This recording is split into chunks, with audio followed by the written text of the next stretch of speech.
নমস্কার বন্ধুরা, আজকে শেয়ার করব কুমড়ো রেসিপি। কুমড়োর এই নিরামিষ একবার খেলে মন ভরবে না, এত সুস্বাদু যে সবাই আঙুল চেটেপুটে খাবে। তো চলুন দেখে নেওয়া যাক আজকের এই দারুণ স্বাদের নিরামিষ কুমড়োর রেসিপি। কুমড়োটাকে আমি দুই ভাগে ভাগ করে নিয়েছি, তবে পুরো কুমড়োটা কিন্তু আজকের রেসিপির জন্য আমাদের লাগবে না বন্ধুরা। আজকের এই রেসিপির জন্য আমাদের লাগবে অর্ধেকটা কুমড়ো। আর এই কুমড়ো আমি আগেই কিন্তু খুব ভালোভাবে ধুয়ে নিয়েছি। কুমড়োর দুই পাশ কেটে নেবার পর এবার স্লাইস করে আমাদের কুমড়ো কেটে নিতে হবে। আর কুমড়োর খোসা কিন্তু একদমই নরম, তাই খোসা ছাড়ানোরও দরকার নেই। দেখুন, স্লাইস করে কেটে নেবার পর আমি কুমড়ো আর একবার ভালোভাবে ধুয়ে নেবার পর কুমড়োর টুকরোগুলোকে এবার ছোট গ্রেটারের সাহায্যে গ্রেট করে নিতে হবে। তবে বন্ধুরা, আপনারা যদি পুরো খোসাযুক্ত কুমড়ো ব্যবহার করেন সেক্ষেত্রে খোসাগুলো বাদ দিয়ে কিন্তু এই রেসিপিটি তৈরি করে নিতে হবে। কুমড়ো অনেকেই খেতে চায় না, তো এই রেসিপিটি একবার রান্না করে দেখবেন। রান্নার পর কিন্তু কেউ বুঝতেই পারবে না যে এটা কুমড়ো দিয়ে তৈরি। আর এই কুমড়োর বীজগুলোও কিন্তু ভীষণই নরম হয়, তো বীজগুলোও কিন্তু আমাদের বাদ দেওয়ার দরকার নেই। তো সব টুকরোগুলোকে আমি গ্রেট করে নিয়েছি। গ্রেট করে নেবার পর এবার এর মধ্যে আমি দিয়ে দিচ্ছি সামান্য পরিমাণ একটু লবণ কুমড়োর সঙ্গে ভালোভাবে মাখিয়ে নিতে হবে। মাখিয়ে নিয়ে আমাদের 10 থেকে 15 মিনিটের মতো কুমড়োটাকে রেস্টে রেখে দিতে হবে।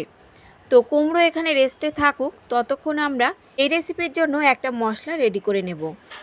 তো একটা ব্লেন্ডারের মধ্যে নিয়ে নিচ্ছি কয়েক টুকরো আদা, সঙ্গে যোগ করে দিচ্ছি আমি 3টে কাঁচা লঙ্কা। ঝালের পরিমাণটা আপনারা আপনাদের পরিমাণ মতো এখানে যোগ করে নেবেন। আর দিয়ে দিচ্ছি এখানে একটা বড় সাইজের টমেটো। এরই সঙ্গে যোগ করে দিচ্ছি 1 চামচ গোটা জিরে, আর 1 চামচ মতো দিচ্ছি এখানে গোটা ধনে। সামান্য একটু জল দিয়ে একটা পেস্ট এখানে রেডি করে নিতে হবে। মশলার পেস্ট আমাদের একদম রেডি। অন্যদিকে যে কুমড়ো আমরা 10 থেকে 15 মিনিটের মতো রেস্টে রেখেছিলাম, এখন কুমড়োর এভাবে একটু চেপে চেপে কুমড়োর ভিতরে জল নিংড়ে এভাবে ফেলে দিতে হবে। তবে এই জলটা কিন্তু আমরা ফেলে দেব না বন্ধুরা, এটা আমাদের রান্নায় কাজে লাগবে। কুমড়ো যদি আপনারা কখনো এভাবে না খেয়ে থাকেন, তো একবার হলেও বাড়িতে বানিয়ে দেখতে পারেন। কুমড়োর এই রেসিপিটা খেতে কিন্তু দুর্দান্ত স্বাদের হবে, আর রান্নার পর কিন্তু একদমই বোঝা যাবে না যে এটা কুমড়ো দিয়ে তৈরি।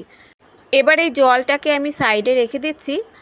আর দেখুন, এখানে কুমড়োটা কিন্তু জল নিংড়ে বেশ এরকম একটু শুকনো শুকনো করে নিতে হবে। এবার কিছু মশলা এখানে যোগ করে নিতে হবে।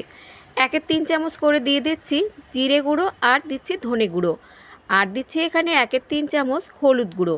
সামান্য কয়েক দানা দিয়ে দিচ্ছি চিনি, 1 পিঞ্চ মতো দিয়ে দিচ্ছি হিং, আর ঝালের জন্য দিচ্ছি 1 চামচ মতো ঝাল লঙ্কার গুঁড়ো।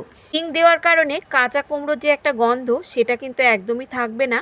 যোগ করে দিচ্ছি 2 চামচ চালের গুঁড়ো, আর দিচ্ছি এখানে 3 চামচ মতো বেসন। তবে চালের গুঁড়োর পরিবর্তে আপনারা কিন্তু কর্নফ্লাওয়ারের ব্যবহারও করতে পারেন। আর কুমড়োর পরিমাণ অনুযায়ী এই পরিমাণগুলো কম বেশি করে এখানে যোগ করে নিতে হবে। শেষে দিয়ে দিচ্ছি স্বাদ মতো লবণ আগেও আমরা যোগ করেছিলাম, তো সেই বুঝে কিন্তু লবণটা এখানে যোগ করে নিতে হবে। মাখার সময় যদি দেখেন যে একটু জল ভাব, তাহলে আর একটু চালের গুঁড়ো এখানে মিশিয়ে নিতে হবে। আর এটা মেখে কিন্তু খুব বেশি সময় রাখা যাবে না, রাখলে কিন্তু এর মধ্যে থেকে জল বেরোতে শুরু করবে। তো মেখে নেওয়ার সঙ্গে সঙ্গেই কিন্তু আমাদের বড়াগুলো ভেজে নিতে হবে। মিশ্রণটা ঠিক এরকম একটু শক্ত করে মেখে নিতে হবে। তো এটাকে সাইডে রেখে এবার চলে যাব আমরা রান্নার দিকে। অন্যদিকে একটা প্যানে কিছুটা সর্ষের তেল আমি গরম করতে বসিয়েছিলাম আগের থেকে। তেল ভালোভাবে গরম হলে এবার মিশ্রণ থেকে অল্প অল্প করে নিয়ে এভাবে বড়ার আকারে আমাদের ভেজে নিতে হবে। আর এখানে ফ্লেমটাকে লো টু মিডিয়ামে রেখেই কিন্তু ভেজে নিতে হবে। হাই ফ্লেমে দিয়ে যদি ভাজেন তাহলে বড়াগুলো উপরে রং ধরে যাবে আর ভিতরটা কিন্তু কাঁচা থেকে যাবে। তো দেখুন, এখানে উল্টে পাল্টে বেশ লালচে করে আমি ভেজে নিচ্ছি। এই বড়াগুলো কিন্তু দারুণ মুচমুচে হবে আর খেতেও হবে দুর্দান্ত। বড়াগুলো আমার ভাজা একদমই রেডি। এবার আমি তুলে নিচ্ছি। বড়া তুলে নেবার পর এই তেলের মধ্যেই আমি দিয়ে দিচ্ছি আলু। 6 থেকে 7টা মিডিয়াম সাইজের আলু আমি আগেই কেটে ভালোভাবে ধুয়ে রেখেছিলাম, সেগুলো যোগ করে দিচ্ছি। এবার আলু আমাদের কিছুক্ষণ ভেজে নিতে হবে, যতক্ষণ না আলুতে বেশ একটা লালচে রং ধরে যায়। আলুগুলো বেশ লালচে করে আমি ভেজে নিয়েছি। এবার আলুগুলোকে তুলে নিচ্ছি। আলু তুলে নেবার পর ওই কড়াইতেই দিয়ে দিচ্ছি আমি হাফ চামচ মতো গোটা জিরে। জিরে একটু ফুটে যাবার পর দিয়ে দিচ্ছি বেটে রাখা মশলা, আর ব্লেন্ডারটা ধুয়ে সামান্য একটু জল যোগ করে দিচ্ছি। এবার যোগ করে দেব এখানে স্বাদ মতো লবণ, আর দিয়ে দিচ্ছি কালারের জন্য সামান্য একটু কাশ্মীরি লঙ্কার গুঁড়ো। মশলা এবার আমাদের কিছুক্ষণ কষিয়ে নিতে হবে, যতক্ষণ না মশলা থেকে তেলটা ছেড়ে যায়। মিনিট 2-3 মতো কষানোর পর দেখবেন মশলা থেকে যখন তেলটা ছেড়ে আসছে, ঠিক এই পর্যায়ে যোগ করে দিতে হবে কুমড়ো থেকে যে জলটা আমরা আলাদা করে রেখেছিলাম সেই জল। এর মধ্যে প্রচুর পরিমাণে ভিটামিন থাকে, তাই এটা কিন্তু আমরা ফেলে দেব না, মশলার সঙ্গে একসঙ্গে কষিয়ে নিতে হবে। আর এভাবে কষিয়ে নেওয়ার ফলে দেখবেন কুমড়োটা কিন্তু মশলার সঙ্গে খুব ভালোভাবে মিশে যাবে।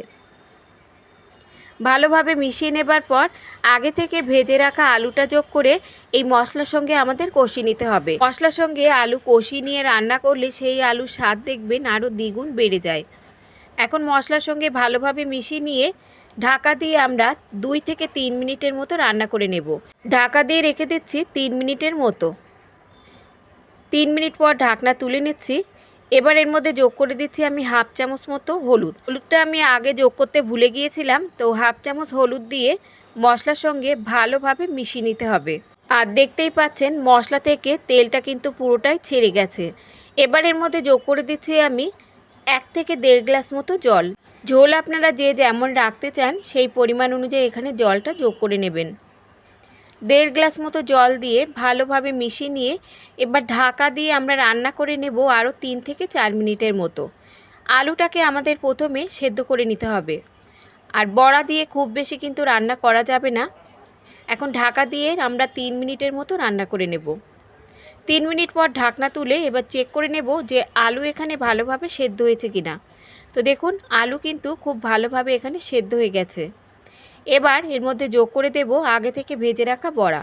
বড়া দিয়ে মাত্র 2 মিনিটের মতো রান্না করলেই কিন্তু দারুণ সুস্বাদু এই নিরামিষ রেসিপি রেডি হয়ে যাবে। এই রেসিপিটা কিন্তু আপনারা ভাত, রুটি, পরোটা সব কিছুর সঙ্গেই সার্ভ করতে পারবেন। বড়া ভালোভাবে মিশিয়ে নিয়ে ফ্লেমটাকে একদম লোতে দিয়ে মাত্র 2 মিনিটের মতো আমরা রান্না করে নেব। আবারও ঢাকা দিয়ে দিচ্ছি। 2 মিনিট পর ঢাকনা তুলে এবার এর মধ্যে যোগ করে দিচ্ছি সামান্য একটু চিনি। হাফ চামচ মতো চিনি যোগ করে দিলাম।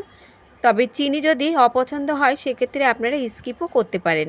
সামান্য একটু দিলাম গরম মশলার গুঁড়ো, আর হাফ চামচ মতো দিচ্ছি এখানে ঘি। ভালোভাবে মিশিয়ে নিয়ে 2 থেকে 3 মিনিটের মতো ঢাকা দিয়ে রেখে দেব, যাতে সমস্ত মশলার ফ্লেভারটা এই রেসিপির মধ্যে খুব ভালোভাবে মিশে যায়। তারপর এটাকে সার্ভ করে নেব। তো নিরামিষ কুমড়ো রেসিপি কিন্তু আমাদের একদমই রেডি। এবার আমি সার্ভ করে নেব। বাচ্চা থেকে বড় সকলেই কিন্তু আঙুল চেটে খাবে। এভাবে একবার বানিয়ে দেখতে পারেন। এবার আমি একটা আপনাদের কেটেও দেখাচ্ছি যে কতটা নরম। এটা কিন্তু মুখে দেওয়ার সঙ্গে সঙ্গেই মিলিয়ে যাবে, এতটাই নরম। বাচ্চা থেকে বড় সকলেই খেতে পারবে। তো বন্ধুরা, আজকের রেসিপি যদি আপনাদের ভালো লাগে, লাইক, শেয়ার, কমেন্টের সাথে সাথে চ্যানেলটাকে সাবস্ক্রাইব করে রাখার অনুরোধ রইল। আজ তাহলে এই পর্যন্ত বন্ধুরা, দেখা হবে অন্য কোনো রেসিপির সঙ্গে। ততক্ষণ সুস্থ থাকবেন, ভালো থাকবেন, আর সম্পূর্ণ রেসিপিটি দেখার জন্য সকলকে ধন্যবাদ।